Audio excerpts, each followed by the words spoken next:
Hi there. We're very happy to be back with our second show about Ask the Mayor. That's what it's called. And we're here today with our very own Mayor of Gilroy, Dawn Gage, and excited to be here. We're at CMAP, and that's now located at Christopher High School. So it's a lovely place to be in, a wonderful new studio. So we are very much enjoying the experience here. I'm Susan Murphy-Patereau, and I'm going to ask the tough questions of the mayor today. And then Dawn is here. We will be having 3 different segments. And the first one we're going to talk about and ask questions about is some current council issues. So we're just going to dig right in and get to that first question. And Dawn is sitting right beside me, ready to take it. So here we go. Dawn, thank you for joining us today. Delighted to be with you again and have you have the time to do this show with us. It's always a pleasure, Susan, especially talking with you. Thanks.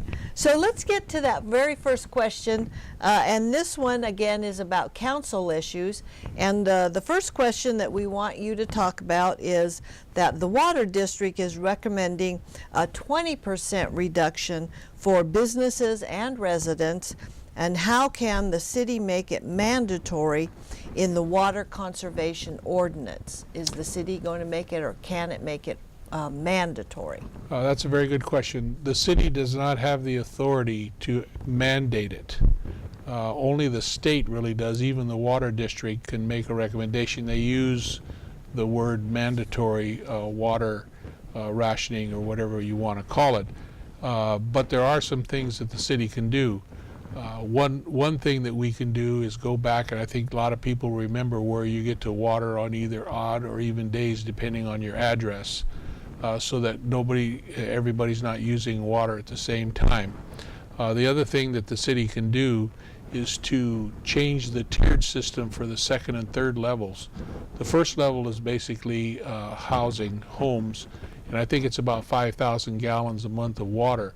The second 2 are more focused on commercial and industrial, so they could raise those rates to ensure that people will use less water because it's going to cost them more money. The problem being with that is, if you use less water, you still have to maintain the system, and that is a base rate that we have to make sure all our wells and the pipes and everything are active. We're not allowed anymore, as of Prop 218, to make profit off that. So everything that comes from the water goes into a water fund, and that's how everything gets paid for. So basically, those are the things that the city can do in terms of getting people to ration.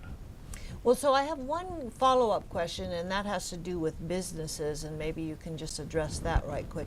Because I've heard businesses talk about some frustration in that the city, when they start their business or when they move to a new building or do anything, they are required to have a certain a certain kind of landscaping, a certain amount of landscaping. They're required to maintain it.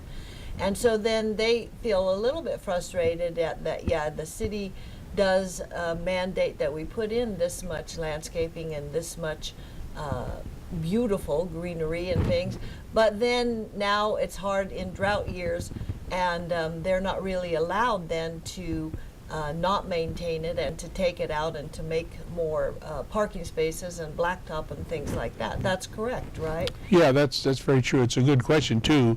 But what we do is we recognize that we want to conserve water, whether it's mandatory conservation or not, because it's a precious product that, we just can't live without.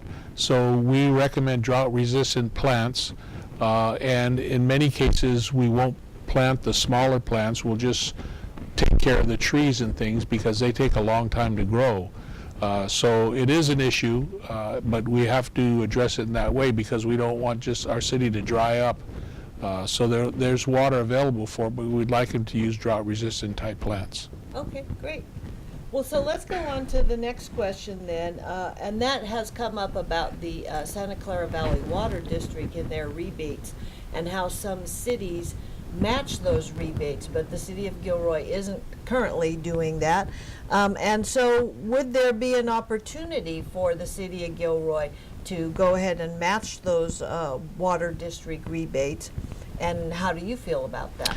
Well, the water district is the one that is in charge of the rebates. The city could do that if the folks really wanted it to have happen, but what would end up happening is we'd have to raise the water rates in order to pay for that. Because once again, we have to have so much money to maintain the system, and we're not allowed to just make money off it. We can't make money, that's illegal.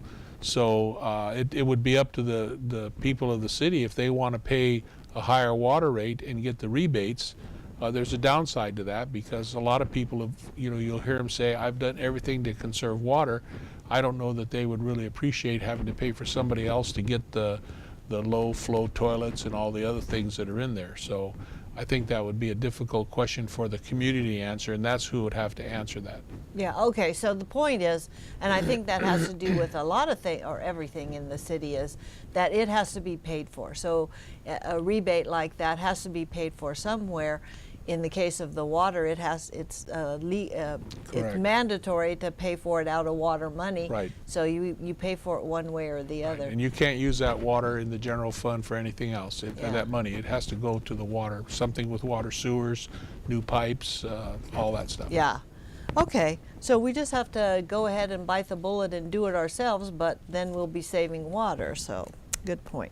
All right, well, let's look at a different topic now off of the water topic. We'll come back to that, I'm sure. It's a big topic nowadays. But we have another topic that the council is considering we want to ask a question about, and that is the PUDs.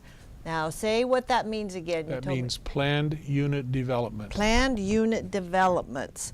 And those are the developments that have, they're right on residential streets, usually a lot of those kinds of things, but they have some privately owned, sometimes streets, landscaping, Right. sometimes community accessories like a pool or a tennis court or things like that. So there are developments that have that, and there's some advantages for builders to be a PUD.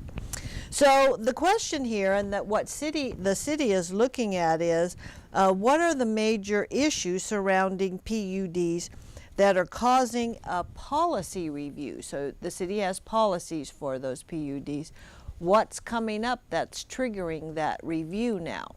Well, under normal development, you don't use a PUD. The reason that we have PUDs is there are always special circumstances. For example, there may be a very small, awkwardly shaped piece of land, and you want to maximize what you do there. And that's what you would use a PUD for. But if you're building a normal development, you really don't want to use the PUD, because the PUD is used based on the ordinances and standards that we have for the community. But if you use a PUD as an example, you can have smaller streets, you don't have to have curbs, the setbacks are different. You could actually, in a PUD for a street, use a dirt road. That's in there. So what the developers are doing are using the PUDs to circumvent the ordinances that keeps the city unified and standard, because you don't want to have a short driveway, for an example, in a small street, because you can't park in the street. You want to be able to park the cars in the driveway so that people can pass normally on the street.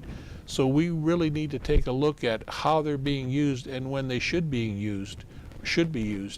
As an example, if we give a developer an extra house or 2 houses or 5 houses, we want some amenities for that.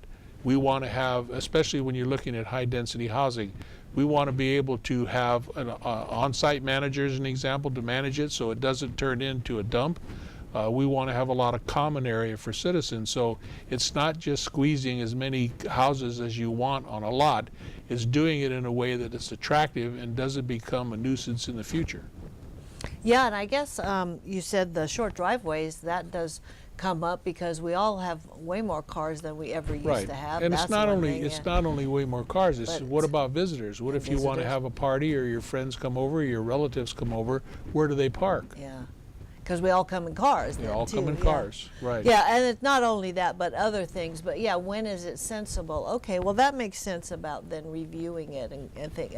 The thing about that comes up for me is that, well, you're reviewing it, but you're busy people. Why do you need to review it now? But as we open up development again, then it's coming up Yeah, again. things change all the time, and Yeah. we should look at all our ordinances because sometimes they don't apply and you need to change them just because times are different. Sure. Yeah, okay. Good. And so that topic will be coming up and being discussed at council. It's not already discussed or reviewed It has or not anything. been. We do Okay. everything publicly except Yeah. for closed session or personnel. Everything has to be open to the public. Yeah. Okay, well, so that does bring up for you viewers out there, if you're interested in any of these topics, you can attend city council meetings, get in on the discussion, find out what's going on. And of course, you can watch it live streamed. The city council live streams it. And they also, or the city live streams the city council meetings. And then it's also available recorded on the City of Gilroy website. So you can find out and you can be involved. It's really very easy. Besides attending the meetings, it's easy to find out what's going on. So let's go on to the next question then, Dawn. And this one, different topic now. What are the initial costs of switching our street lights to the LEDs that have been in the news and that you're talking about? And then how much will the city be saving over time? It's with that? costing us initially about $2 million to put in the lights. The lights themselves, we're starting out with a project program in the downtown and on the east side. And we had to take a California energy loan to do that. It's a 1% loan for the money, and that's for a 10-year loan. Over the years, we will save about $100,000 a year in energy costs. So the money you're going to get back is going to make those loan payments then? Correct. Because street lights aren't a revenue producing No, kind of they're not. activity They're for at all. public That's safety, for sure. basically. Yeah, yeah, okay, that's a good point. So we know that then it's not just generally out of the general fund here. We borrow the money, but we're going to make the payments with Right. the savings then. Yes. Okay, great. All right, let's look at one more question here now. I know we're zipping through these questions really fast. This is great. This one has to do with, again, the LED lights. And this one said, how are they financed? And you already answered that, so we're good on that one. So we have another question then. Are there any other benefits to having the LEDs, the LED lights on the streets other than cost savings? Right, there's a significant benefit in visibility. If you look at, for example, the lights we have now, they have a yellow hue to them, and you can't tell the color of a car. So if you're a police officer or a citizen that sees an accident or sees something happening and someone's trying to get away, it's very difficult to tell whether the car is blue or it's black, or if it's gray, or if it's silver, or if it's deep silver. These LED lights, and they get rid of all the shadows. They're not like the low intensity lights you can hide in corners. They will light up the streets. They'll be turned away from the houses so that people aren't disturbed at night by them, so you can actually position them. But they light everything up so you have more visibility. You can see, for example, someone walking out between a car as you're driving, where with the LED, with the old lights, you couldn't do that. So that's one thing. And then the other thing is an environmental issue. They have a smaller carbon footprint, so you're protecting the environment. And those are the two major issues for the LED, but both of them are significant. So what's that going to do to like my neighborhood and my street? Am I going to like have to get blackout curtains in my house No. just to go to No. sleep? I mean, they're not bright necessarily. They will bright, or shine just- into the street and not into the house. Okay. And there's different varieties where you have the poles and they hang over, and so they'll look at from street to street. There are ones that are round and they're more like a post, and the light's on top, and you can turn it away from a house if you want a larger view. So they won't see any difference in terms of light coming into their house. But they will light things up better on the street where you want them to be, because that's where the activity is occurring. Okay, great. Good, that's a really good one there. Okay, well now, we do have just a little bit of time left in this segment, and we probably should just turn it back to you. Is there another topic or anything that you would like to cover that you think the council is talking about that's important that we might not have brought up here? Well, right now we're going, probably a lot of people know or don't know, but we're going through our general plan review. And this is something that's required by the state to do at least every 10 years, and it's been like 12 years, so it's mandatory that we do that. And it's a 30-month process where we look at our general plan to see whether we want to change anything or add to it. For example, you might want to change residential area or a residential area into a commercial industrial because you're not going to develop any more out there. So we have to look at that so people coming into the community that want to build a house or in a housing development know what they can and can't do. And we have a huge 25-person community people that have come to sit on that. We have staff people, we have hired an agency to do it, and it's about a $2 million cost. But it's important, and the people say, well, because we're asking people over the next 12 or 14 years to help the development and the community to help pay for the next general plan review on this, and their response to that is, well, why do we have to do that? Because it's just adding costs onto us. Well, they ask the wrong question. The question is, what happens if you don't do that? Oh, okay. And if the city doesn't do that, they will have the Attorney General down here, and they will take away our money because we are not updating the general plan, and the only way to stop that is not to develop. And that would be an unacceptable issue. So this, as I said, this general plan is $2 million. Well, all of a sudden we have to save money to pay for this $2 million investment that we have in the future, and there just isn't enough money to do that without asking for help on that. And that general plan review does involve some public meetings. They're all public. There's 30 public meetings that will occur. They're scheduled. No, 15 or 18. Okay. They're already scheduled. Yeah, I've seen some information lately about public meeting and getting together on that and where I could go to that meeting and things.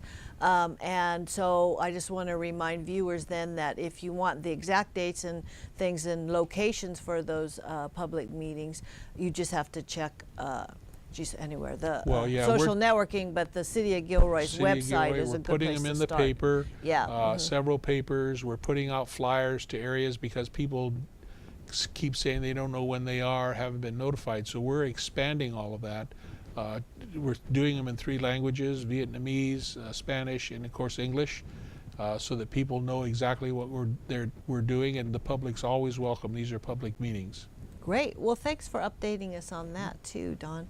What's the time frame on that? When do you have to have that new? It's going to take about 30 months to do okay. it. So all right. it's So we getting started waited now. 12 years, and it's going to take us 2 more, basically, to finish the process. Okay. So we're looking at the next time to be around 12 years, but it's mandatory to update your general plan. Yeah.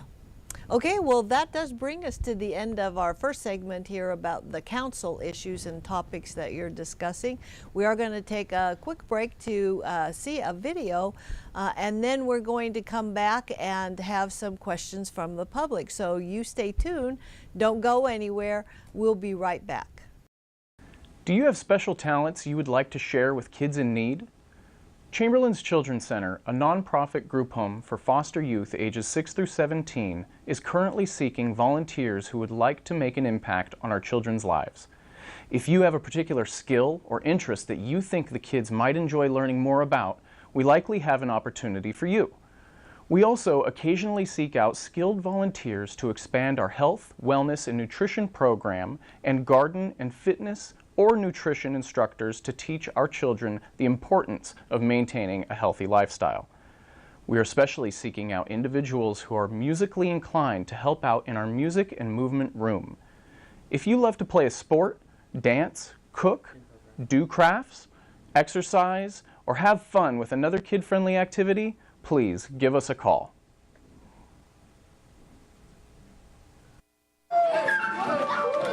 I'm lucky. I get to do something I love. How many of you think homework is just as important as teamwork? I help keep kids in school, Good. and that's the name of the game. My name is LaDainian Thomason. I don't just wear the shirt, I live it. Give, advocate, volunteer. Live United.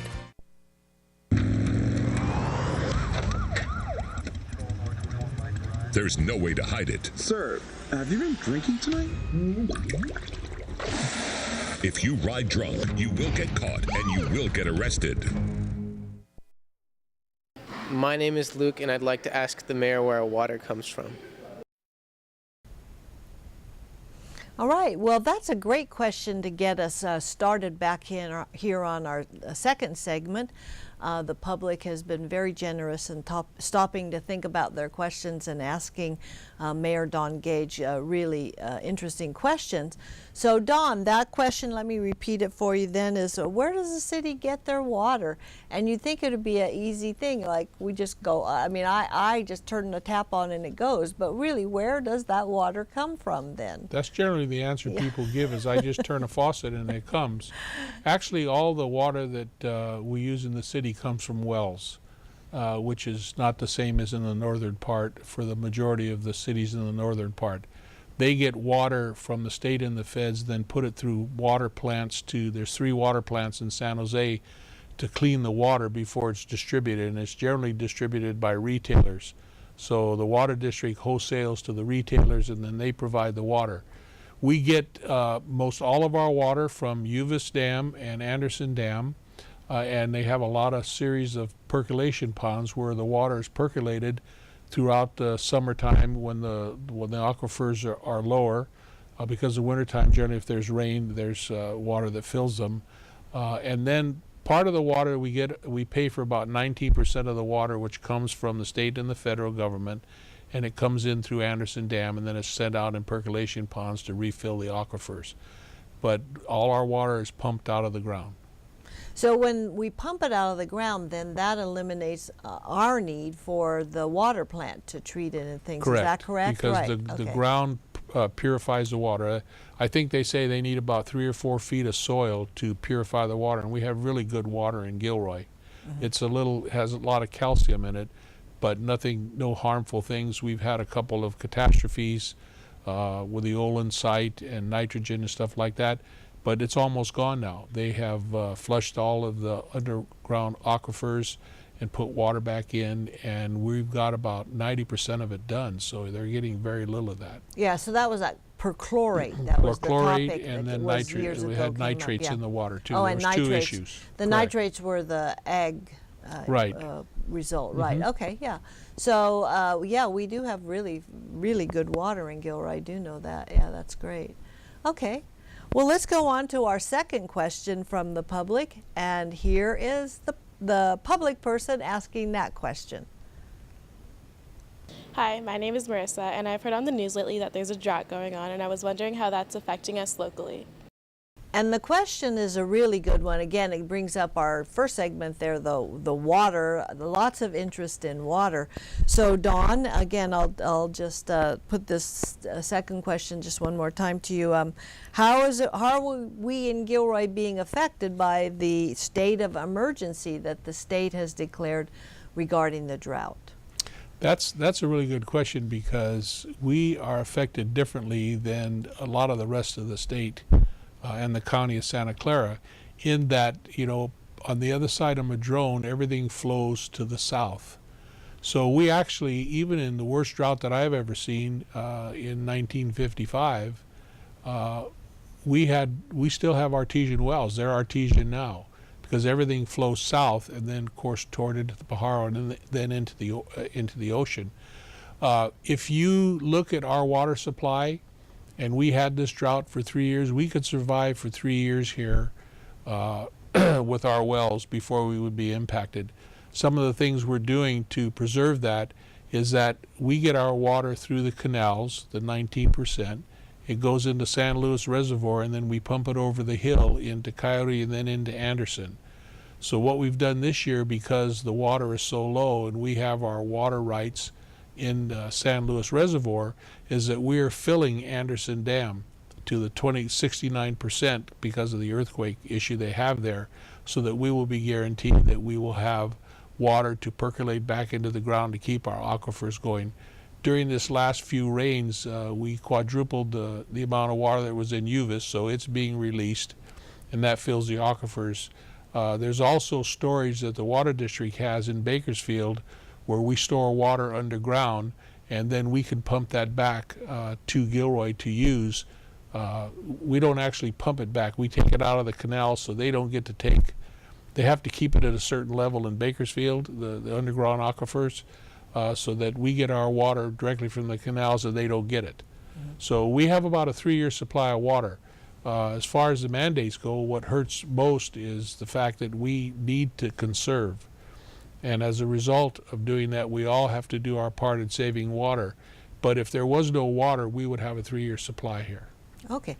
Well, then the 3-year supply, just to clarify, that 3-year supply is at our current level or at our projected level with some growth in there, our planned growth level? Or yeah, the growth hasn't impacted us a lot because we are actually using the same amount or even less than we were many years ago because of all the low flow toilets and the shower heads that have low flow and those kinds of devices, and people conserving. So we are actually serving the same amount of people today that we did back when with the same amount of water.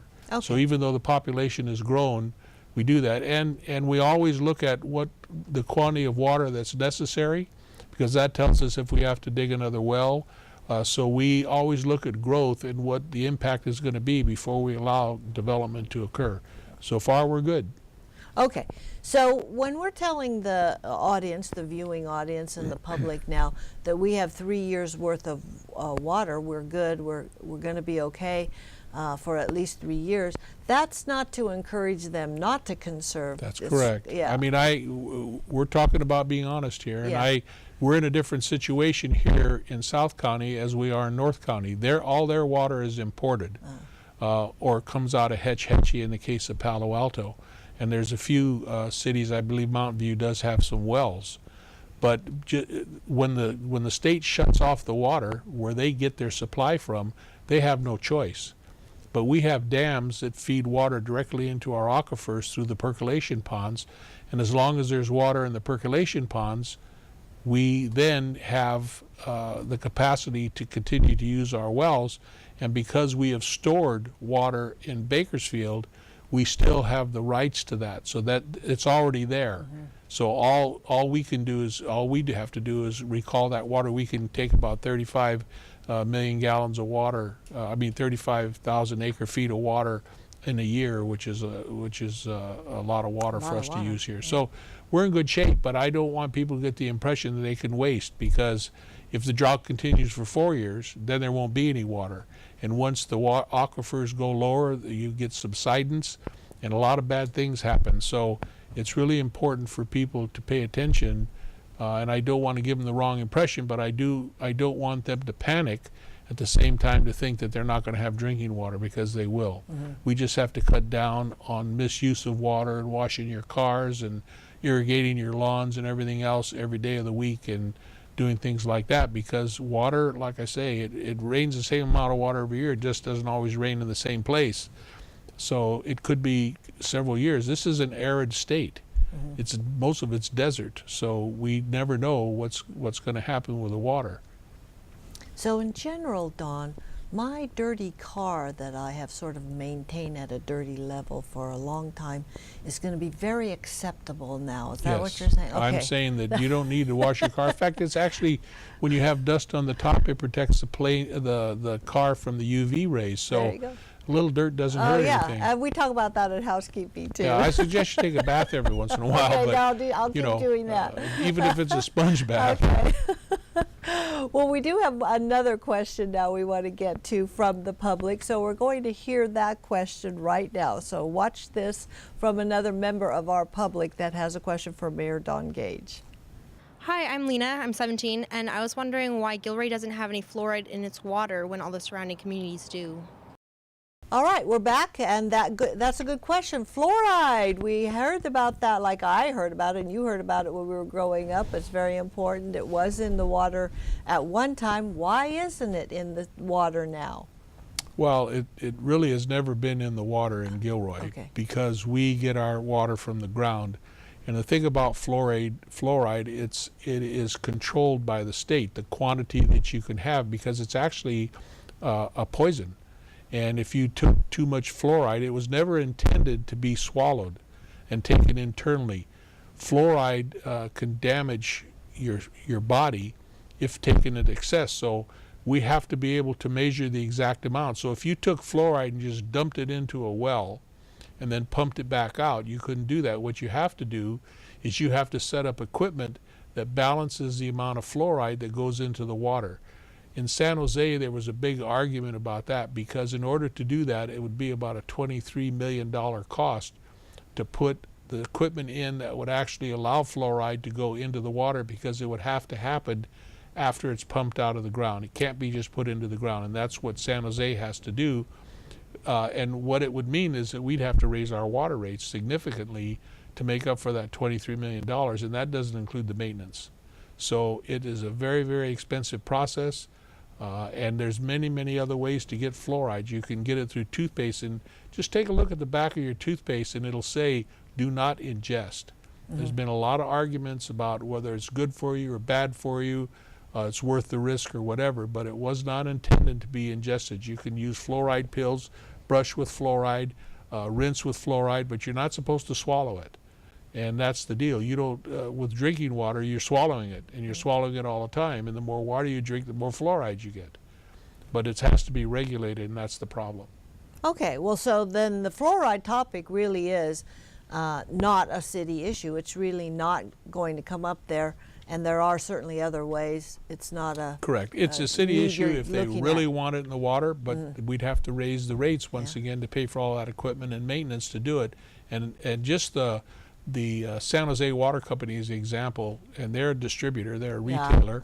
Cost them $23 million to put in the equipment, and then they have to maintain it at about $1 million a year to do that. So, and that's only one water company. So, you know, you can imagine what the cost would be to do that for the fluoride. You could almost provide, for that amount of money, provide every person with fluoride tablets to use on their teeth in the state of California plus. Yeah. All right. Good one. All right. Well, that one's solved then. Well, it's not solved, because if they want it, all they have to say is, yes, we'll pay for it. But we're not looking to the city anymore for that. You're not looking to the city. Great. Okay. All right. That completes our public section. And now we're going to have another video before we go into our third section of our show today. So let's watch that video.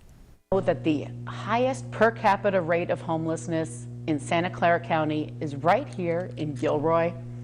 There are hundreds of homeless adults and homeless children in our schools, living in cars, living outdoors, living in buildings not meant for human habitation. There's a group of volunteers that's doing something about it. The Gilroy Compassion Center is a place where anyone who is homeless can come to find out referrals for services and help right now with clothing, blankets, something to eat, a telephone, personal care items, a bathroom, and a place to come in out of the cold. There are people homeless all year round, and we need your help. You can contribute supplies or money to the Gilroy Compassion Center and support us by becoming a volunteer. Gilroy Compassion Center is located on Monterey Road, 8425 Monterey Road, near the corner with Leavesley, here in Gilroy. The phone number is 408-763-7120. Go to our website at www.gilroycompassioncenter.org to find out more, or become a friend on Facebook. Thanks for supporting the Gilroy Compassion Center. And we're back for our third segment of today's show, Ask the Mayor, with Mayor Don Gage. And we ask him at this time in this third segment, we get a little more personal with him. So we ask him some questions about him personally. And the first question that comes up is that we've discussed water quite a bit today. So we want to know what you're doing in your house, at your home and with your family to save water. What do you do? Well, I do a lot of things, actually. When we added on to our house, on my water heater, there's a circulating pump, and it circulates the hot water throughout the house. So, you know, like you turn on the shower in the morning, it's cold, and you know, people say, well, get a bucket, save the water. It's hot when it comes out because it's circulating all the time through the house. The other thing that we do is I have automatic timers on my sprinklers, but I can operate them manually. So if the grass doesn't need water, I've always been taught that if you can walk out in the morning and you see dew on your vegetable garden or on your plants or on the grass or on leaves, it doesn't need water. People overwater lawns. So what I do is I look at that and I figure, okay, right now I didn't water at all through the wintertime, even though we didn't have much rain. And since then and now, I've only irrigated the water one time. I cut down the amount of time. Instead of 20 minutes per station, I made it 10. So that's another thing. We plant flowers in the winter, but we're not going to put any of the summer flowers in this year to save water. And I've cut my garden in half so that I don't use the water like I was before.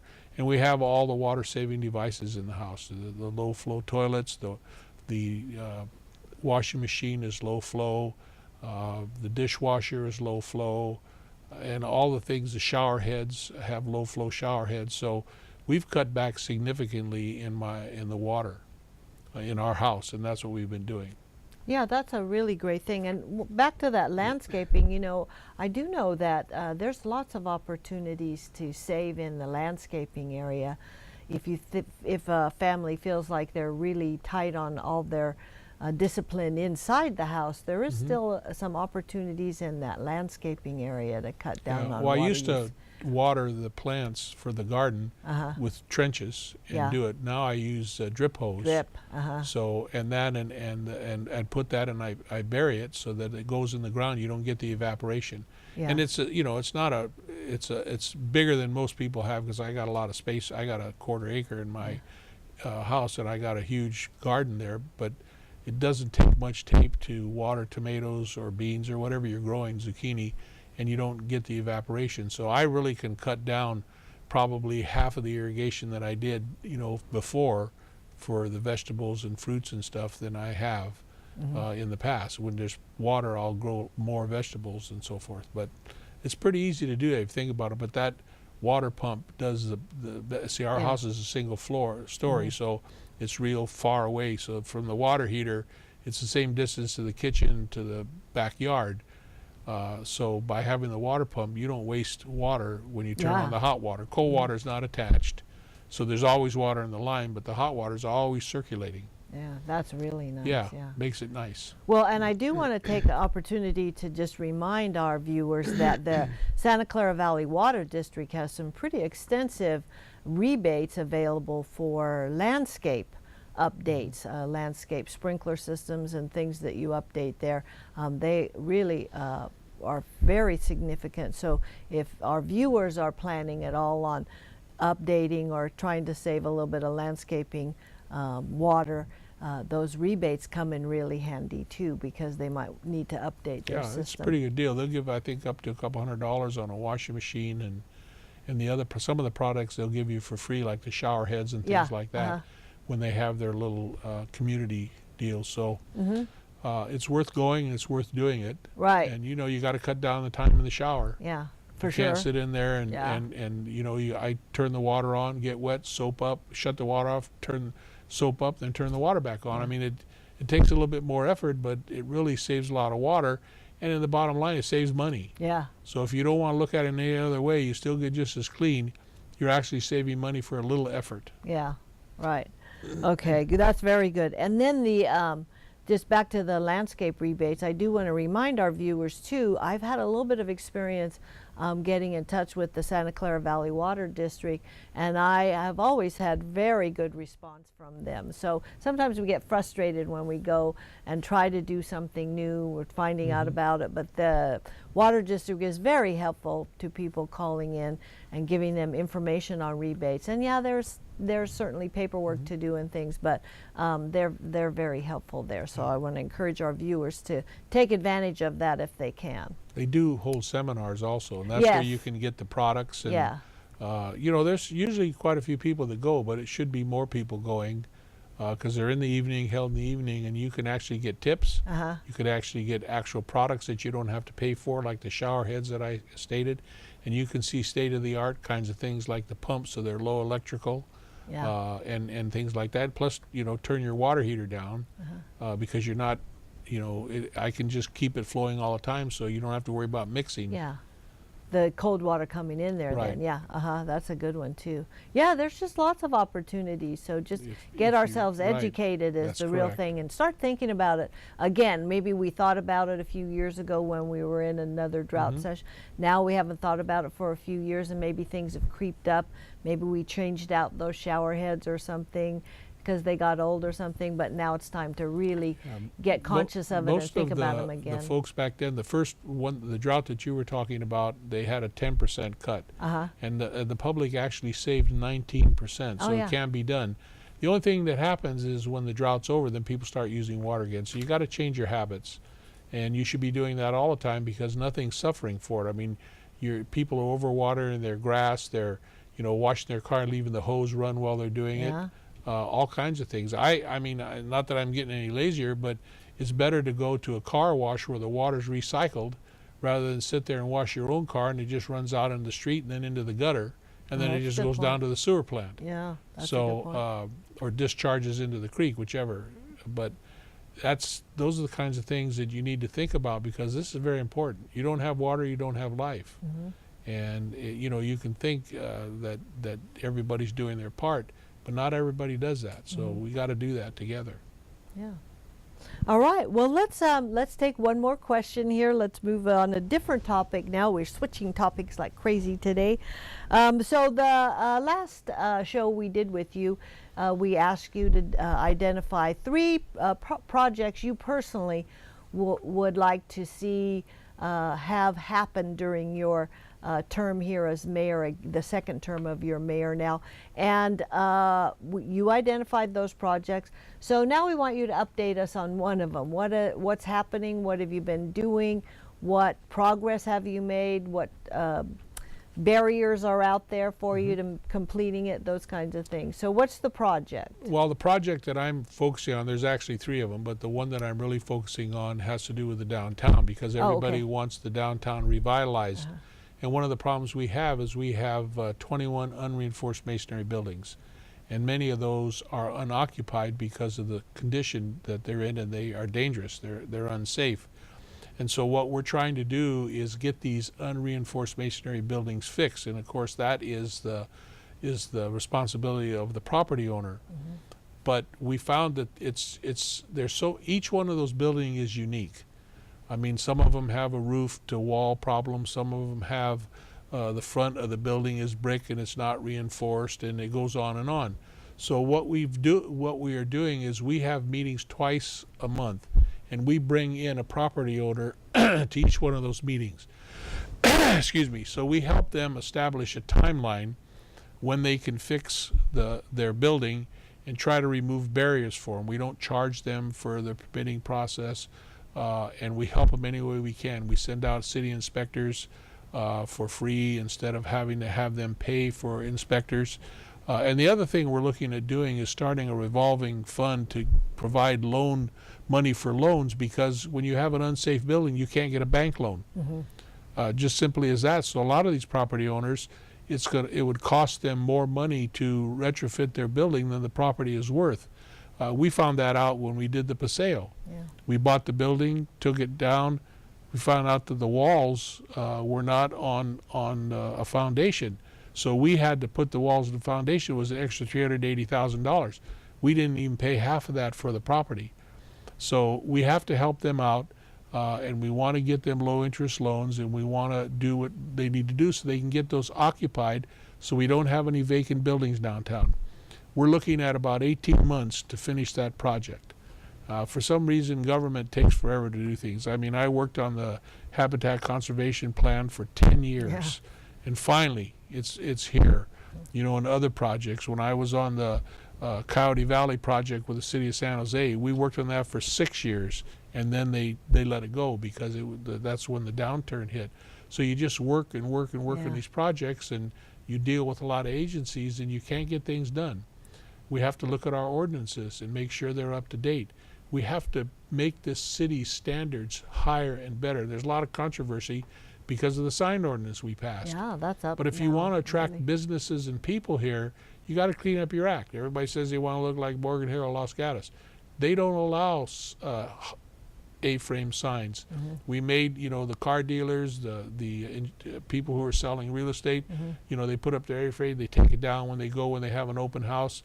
So there's a lot of things you have to do, but you really have to upgrade your standards if you want people to come to Gilroy and raise their families here and bring their businesses here. Because you can do all the advertising and all the things that you want to do, but if they come into the city and they see buildings that are painted psychedelic colors and a car dealer every block, a used car dealer every block, they look at that and they say, this is not where I want to be. So it takes a lot of effort and a lot of stamina to do this, because you're not going to please everybody.